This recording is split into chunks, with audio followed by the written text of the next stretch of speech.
റമളാൻ മാസത്തിൽ പോലും നോമ്പ് പിടിക്കൂല നമ്മൾ പലരും. വലിയ ആളൊക്കെയാ, എന്തെങ്കിലും മനുഷ്യ നിസ്സാരമാണെന്ന് നിനക്ക് തോന്നുന്നുണ്ടോ? റമളാൻ മാസത്തിൽ നോമ്പ് പിടിക്കാത്ത ഒരു മനുഷ്യനെ കുറിച്ച് അവിടെ ഒരു ഹദീസ് ഞാൻ ഇന്നലെ വായിച്ചു. ഹദീസ് എനിക്ക് ഓർമ്മയില്ല, ഞാൻ ഇന്നലെ പള്ളിയിൽ ഒരു ഹദീസ് വായിച്ചു. എന്റെ ഹദീസ് എന്നറിയോ?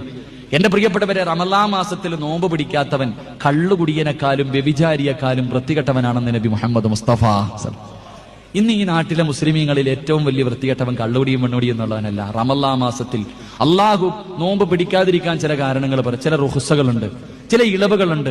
ആ ഇളവുകളല്ലാതെ, നോമ്പ് പിടിക്കാതിരിക്കാനുള്ള കാരണങ്ങളല്ലാതെ ആരോഗ്യമുണ്ടായിട്ട് നോമ്പ് പിടിക്കാത്ത ഒരു മനുഷ്യനാണ് ഈ ഭൂമിയിലെ ഏറ്റവും വലിയ വൃത്തികെട്ടവൻ. അള്ളാഹു നമ്മളെ കാക്കുമാറാകട്ടെ, അള്ളാഹു നമ്മളെ കാക്കുമാറാകട്ടെ. എന്റെ മുസ്ലിമീങ്ങളെ കാഫിരീങ്ങൾ പോലും നോമ്പ് പിടിക്കണില്ലേ? അവനറിയാം എത്രയോ കാഫിരീങ്ങൾ ചങ്ങനാശ്ശേരി പള്ളിയിൽ വരും നോമ്പ് തുറക്കാൻ. കാഫിരീങ്ങളായ സഹോദരങ്ങൾ നോമ്പ് തുറക്കണ സമയത്ത് വന്നിരിക്കും കഞ്ഞിയൊക്കെ കുടിക്കാൻ.